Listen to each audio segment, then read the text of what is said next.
Hello guys, today in this video we will provide you some information related to ilikehair website.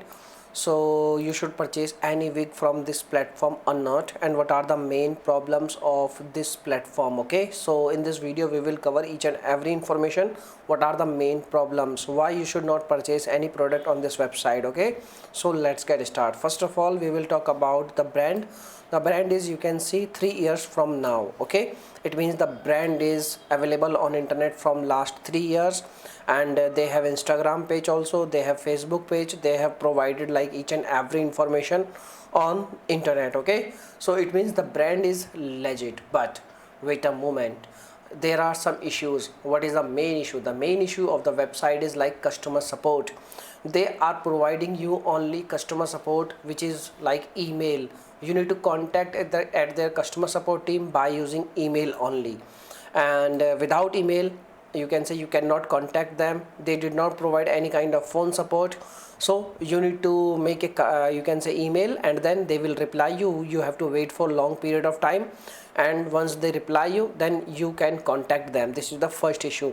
And if we talk about the other problem, that is like, you can see the reviews on Trustpilot. You will see over here they have like 91 reviews. In the period of 3 years, they have only like 91 reviews, out of which 26% is negative, and all the negative reviews are complaining about, you can say, like the product quality is not too good, and the product as they shown in the pictures are not too good. So in that case, they are facing issues related to return and refund, because their return and refund policy is little bit hard. Why I'm saying this thing? Because you have to contact them by using email. You have to mention your issues related to return and refund, why you want to return your product, and once do you send your email, then their team will reply you, and once their reply will come, then they will guide you how you can return your product.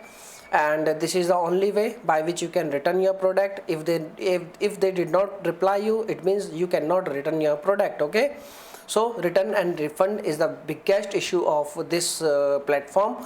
So before making any purchase, you should consult, like you should contact with their customer support team related to return and refund. Okay, because lots of customers are complaining about like they did not get the same product as they shown in the picture. So you have to be very careful before placing any order. So this is the information. Now if we talk about the brand is legit or not, yes, brand is legit, but there is some concern related to quality, and you can say product images and all. Okay, so this is the information. Now if you have any experience with this website or platform, you can also share your thoughts. Your comments will always, you can say, helpful for lots of people. And thanks for watching this video, my dear friends, and bye bye.